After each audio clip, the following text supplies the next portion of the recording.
Spelthorne Museum with Nick Pollard, the curator. Thank you for meeting me today, Nick. Hello, Talina. So we're going to be looking at the Roman heritage of Staines, which is actually my local area. So I thought this would be a brilliant place to actually investigate, because I think your local area often gets lost. You look at the big scale things, but actually the ancient world is right under our nose sometimes. So we're looking at a variety of objects today, but if we could start with an oculist stamp. Okay. So the oculist stamp was to demonstrate the particular salve or ointment that an eye doctor essentially would use on a patient. Is that correct? That's right, yes. If you could give me a little bit of background on the one you've got here, maybe the date, if you've got one. It's probably about 2nd or 3rd century AD. It was found at Percy Harrison site, which was a shop in Staines High Street, uncovered obviously in an excavation. Brilliant. So how much do you think that the doctors in the ancient world would know about the eye? Because obviously with modern medicine, modern technology, it would be a lot simpler than back then. But so do you think there was particular remedies for every single kind of problem, or do you think it was often a one-size-fits-all kind of solution? Was there a formal training even for eye doctors? I think there was a certain basic training. Obviously the knowledge wouldn't have been anything like as detailed as it is today, and there is evidence that there were at least some specific remedies, although we don't know exactly what they were used for. For instance, this one has it's got a name which is Seni, which may be the name of the oculist, and then on one side it's got nard, which is a kind of resin, right, and on the other side it's got lene, which would imply a sort of sort of soothing sort of remedy. Okay. So there is evidence of some sort of specificity in the cures. So you can get an idea from that this idea of something being soothing, it may be an inflammation, or do you think that they would have had injuries from war? Do you think that it would have just been malnutrition, or a variety of different things that we probably still get today? I think it would have been the general wear and tear that we get today, probably quite a dusty environment, with the roads being sort of gravelled, etc. So people quite often getting bits in their eyes, I imagine, and as you say, just getting little bits of infection and that. So do you think that do we have any evidence that if this profession was quite widely undertaken, or would there just be one person travelling all over the country to treat eyes kind of thing, or was there formal training? Was there an education system? I don't know about an education system, but there's certainly evidence for these oculist stamps for various parts of the country. Okay. So I'm guessing that in sort of reasonably major centres of population it would have been worthwhile them settling down, but as you say, to cover smaller areas maybe they did travel around, much as a district nurse or something like that might do these days. Brilliant. So the exploration of the eye seems quite modern, to me at least, obviously not knowing much about medicine. But do you think that since they were so in tune with health and body and diet, and obviously they thought the gods had quite an impact on health and recovery, do you think that looking at the eye, just another part of the body, was a natural step, a progression to make in the ancient world, since they kind of took such care over other things? I think there was a body of work that they could draw upon from the ancient world, and people, physicians over the years had done, various work on this kind of area, and there would have been works available, embodying some of this knowledge. So there would have been something to build on, but probably a bit of empirical, there's a bit of inflammation there, so it obviously needs something that will soothe it. So we'll try out something and try things around until it works, like any other part of the body. Yes, maybe. exactly. Yeah. So I think there was probably a bit of both going on, a bit of informed knowledge, but also a bit of experimentation just to see what was effective, really. And do we have any evidence if these remedies actually worked in any respect? Do you think that actually they weren't putting anything harmful, or were they? I'm not quite sure what they would have used. I don't know if we know. No, I mean, it's very difficult to get much evidence. The fact that this seems to have been a continuing thing would, tend to assume that it was working, that it was working, or people wouldn't come back. Yeah, don't go to the eye doctor. But yes, it was probably very much like another much later Victorian product, Holloway's pills, you know, which were very famous in the Victorian period, and actually didn't do you any harm, but didn't do you any particular good either. So there may have been a bit of that as well. Yeah, I think perhaps, especially if they're using natural remedies, stuff like we were saying, inflammation, it may have helped, but perhaps long term effects it may not have.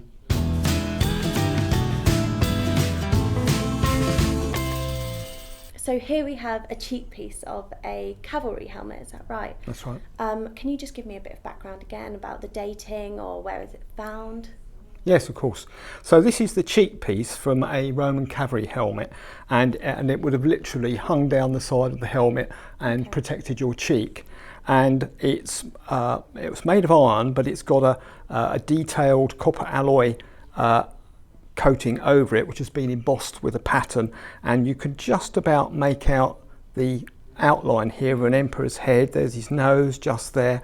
So the whole thing would have been quite elaborate, but it would have been obviously part of the suit of armour of an auxiliary cavalryman, and they were drawn from different parts of the empire. They didn't tend to be the Roman citizens so much in the cavalry. They tended to be drawn from, you know, around the Mediterranean, possibly Spain, places like that. So maybe people who were more used to just having kind of training with horses. Yes, exactly. Okay, and so what was the dating of this, and what emperor then would it have been?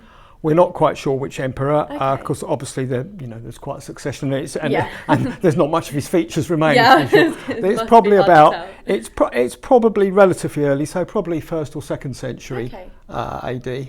Okay, and it was made of iron, you said? Yes. And was this a typical material for all the kind of armour used at this time? Yes, pretty well, yeah. Yeah. I mean, you get use of bronze as well, but iron is obviously relatively strong. Yeah. So, and that gives it the strength, and then the bronze or copper alloy overlay, enables them to make it more detailed. Yeah, okay.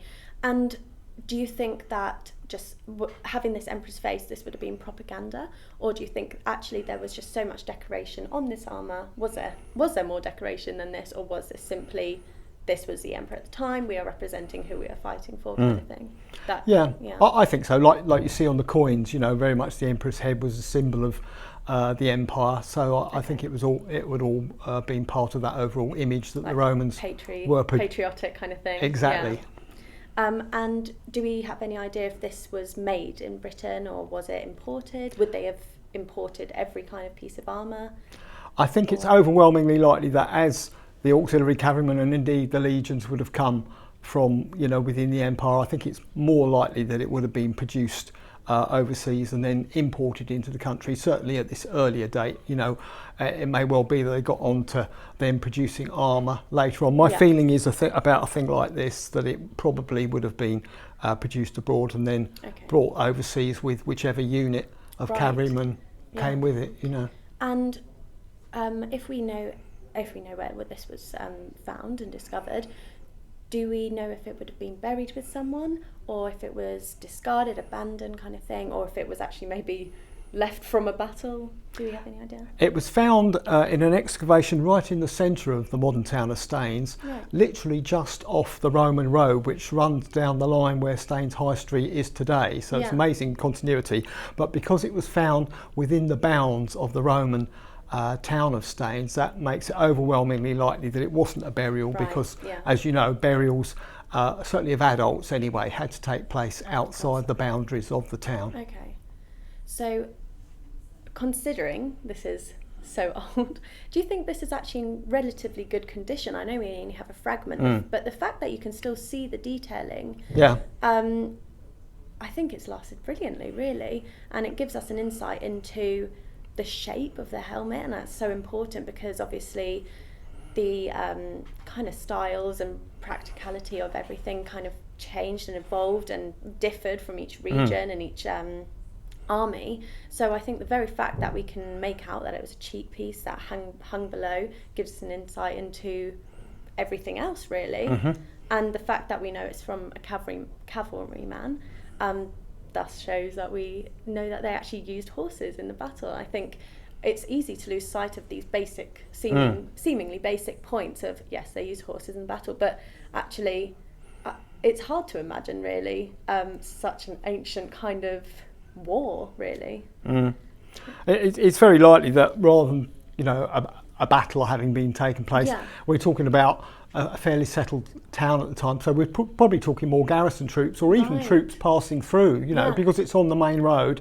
And don't forget that Staines, or Pontis as it was in the Roman period, had the only bridge over the Thames in the Roman period that we know of, apart from the one in London itself. So quite an important transit point. So maybe they were just moving through, you know, and pushing on up towards the, you know, the border. Yeah, not necessarily any conflict here, just this was a passage. Yeah, staging post. Yeah, brilliant, thank you.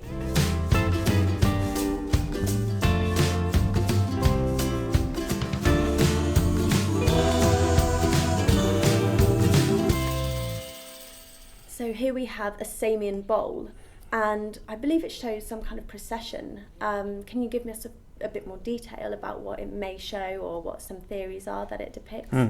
It was found on a site just outside the limits of the Roman town of Staines, and we think, well, it's associated with what they called a bustum burial, which was like a cremation burial over a pit, and then after the cremation the contents were sort of buried in the pit afterwards. So besides the cremation itself, there were a lot of other funeral goods found with it, and this jar was one of them, and it does appear to show a procession. It may be a funeral procession. There appears to be someone who may be making an offering here, and then there's a whole group of onlookers in the background, which may be procession, or, you know, maybe literally onlookers, and there's almost elements of fire here potentially. So it may have been it may well have been made, something that was made specially for use at funerals. Okay, do we have any idea what it may have been used for? Do you think it could have held maybe a libation? Do you think it could have been... Yes, it could have been a libation. It could have been some sort of, you know, food offering. So either of those are possible. We've got little glass bottles as well, which have little, you know, possibly had the actual libations in. So I think it's more likely that this had something more substantial in it. But yeah. And do we know if it was created in Britain?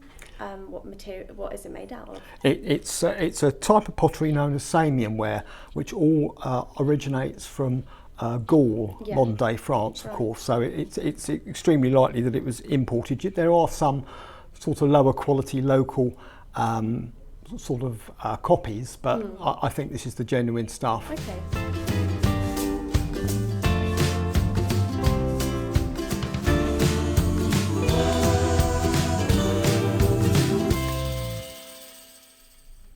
So this is something else that would have actually been used in the funeral rites. It's a candle, is that correct? Yes, it's a candlestick, a candle holder. It's a relatively crude. It's made in a local whiteware with obviously this applied painted on decoration, but it's obviously, you know, been thought about quite carefully. It's hollow, and there's a hole in the base, and it looks like it had possibly some lead poured into the base to weight it a bit. So it's quite a well-made thing, really. Yeah. And do we know what this would have been used for? Was it simply as a light, or would it have been lit for a particular ritual? Did it represent a particular thing, if we know anything like that? We're not too certain of the details of Roman rituals, obviously for funerals, but clearly one or two candlesticks you can see being used during the ceremony. Perhaps the ceremony was taking part in a time of year where it wasn't particularly light, so they needed a bit of extra light on the subject. But it does seem likely that it was all considered part of the funeral rites, because it looks like it's been broken and sort of tumbled into the grave with the various other objects that were used. Okay, was it found near anything? Do we know that? Was it found near any other objects that were used in Yes, it was found in conjunction with some little glass bottles, Samian ware bowl. There was some nice enamelled brooches, little glass dishes, Samian cups, things like that. So all things which were probably used as part of the funeral ritual. And then I think once it was concluded, it was all sort of just buried in this pit where the cremation had taken place. Okay. And it was found on the site of the old police station in Staines, which again is right on the line of the what was later the A30, but the long Roman road that stretched from London down to Silchester and just outside the town of Staines, so exactly where you would expect the cemetery to be. Brilliant. So pretty concrete proof that this would have been used in funeral rites, which is always nice to know that this is most likely where it's been used. Absolutely.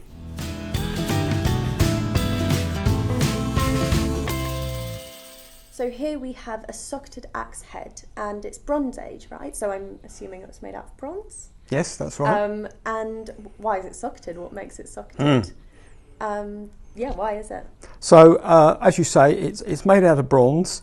It's very lightly made in this country because copper and tin was freely available in this country. In fact, it's one of the reasons why the Romans invaded later on, is because the availability of some of these raw materials in Britain. Yeah. But here's the socket. So it's hollow on the inside. It would have been cast in a mould. You can see the mould line where the mould split there, and it's also got this loop on top which would have been used to actually tie it on to whatever kind of haft or handle it would have been attached to, which would have been made of wood. Okay, so was it used for weaponry, or was it a tool used for something? Do we know what it would have been used for? I mean, certainly you see very elaborate ones of these which were probably actually just for ceremonial use and would have seen no action whatsoever and would have been perhaps deposited in a river channel or that kind of thing. And then you get ones which undoubtedly, they would have been used for fighting.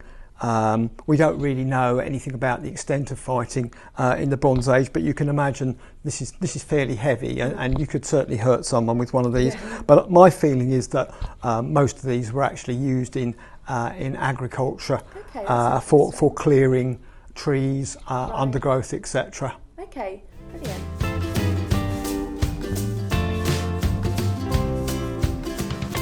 Thank you so much for meeting me today. It's been a pleasure to talk to you, and it's really, really interesting. I loved actually learning a bit more about my local area, because I think that's a very good place to start. Thank you for all your knowledge. It's a pleasure, and I'm glad you've enjoyed your visit to Spelthorne Museum. Yeah, I really have, and I really urge everyone else who hasn't been here to check it out, because you've got some amazing pieces. Thank you. Thank you.